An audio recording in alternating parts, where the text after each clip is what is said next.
आज आपण किचनमध्ये कढाई पनीर करतोय। खूपदा आपल्याला कढाई पनीर खायची इच्छा होते कारण सोपी रेसिपी आहे। तर चला तर आपल्या रेसिपीकडे वळूया। पॅन गरम करून घेऊया, त्यामध्ये एक मोठा चमचा बटरचा घालून घेऊया आणि यामध्ये आपल्याला आता 7 वेगवेगळ्या प्रकारचे मसाले घालायचे आहेत। 2 तेजपान घालून घेऊया। या बटरमध्ये आपण तेजपान घातलेलं आहे। लाल मिरची घालून घेऊया, तीसुद्धा या बटरमध्येच आपण घालतो आहे। चवीनुसार आपण 1 किंवा 2 लाल मिरच्या घालू शकतो। 5 ते 6 मिरी मी बारीक कुटून घेतलेले आहेत। जायपत्री घातलेले आहेत 2, वेलायच्या घातलेल्या आहेत 2। हे सगळं आपण बटरमध्येच घालतो आहे। 2 वेलायच्या मी घालून घेतलेल्या आहे। दालचिनी पावडर यामध्ये घालूया। 3 चिमूट मी दालचिनी पावडर घालते आहे। ब्लॅक कार्डमम म्हणजे मोठी इलायची आपण यामध्ये घालून घेऊया आणि अशा पद्धतीने आपले सगळे जे मसाले आहेत ते घातले गेलेले आहेत। यांना छान हलक्या पद्धतीने मंद आचेवर परतवून घेऊया। एक अरोमा घरात सुटतो आणि त्याच्यावरून आपल्याला कळतं की हे सगळे नीट भाजले गेलेले आहेत। यामध्ये एक मध्यम आकाराचा मी कांदा घातलेला आहे, बारीक चिरून घेतलेला आहे। याला ब्राऊन होईपर्यंत परतवायचं आहे। तर आपण यावर लीड ठेवून घेऊया आणि एक 2 ते 3 मिनटं याला शिजू देऊया। तर हे ब्राऊन होऊन जाणार आणि आता आपण कॅप्सिकमची तयारी करतो आहे। कॅप्सिकम बारीक चिरून घेतलेले आहेत आणि ते सुद्धा आपण या तुपामध्ये बटरमध्ये घालून घेतलेले। यांनासुद्धा छान शिजवून घ्यायचं, परतवून घ्या आणि याच्यावर सुद्धा एक लीड ठेवून घ्या आणि त्यालासुद्धा 2 ते 3 मिनटं वाफ येऊ द्या।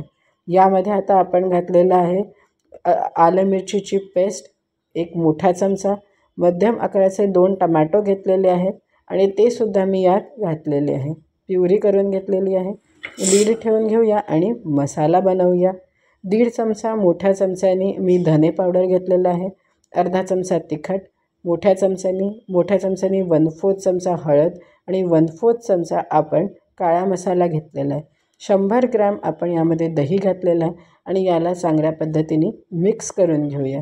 सगळं नीट फेटून घेऊया। दह्यामध्ये सगळं मिक्सचर नीट मिक्स झालं की मगच आपण याला टमॅटोच्या प्युरीमध्ये घालूया आणि अशा पद्धतीने आपली भाजी हळूहळू तयार होते आणि याला छान हलवून घेऊया आणि पुन्हा याला एक 2 ते 3 मिनटाची वाफ येऊ देऊया, म्हणजे हे सगळं मिक्सचर छान शिजून येणार।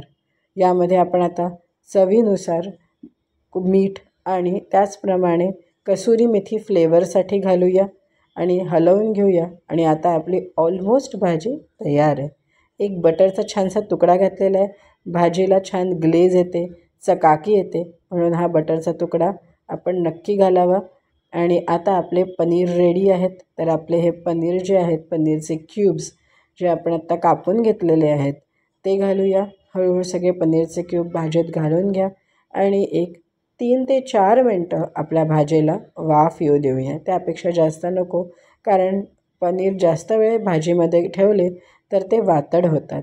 यामध्ये मी घरचं जे फेटलेली साय असते किंवा क्रीम असतं ते घालून घेतलेलं आहे, त्याने अजून छान एक फ्लेवर येतो।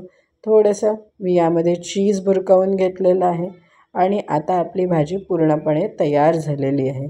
तर तुम्ही घरी ही भाजी नक्की करून पहा, सगळ्यांना आवडेल।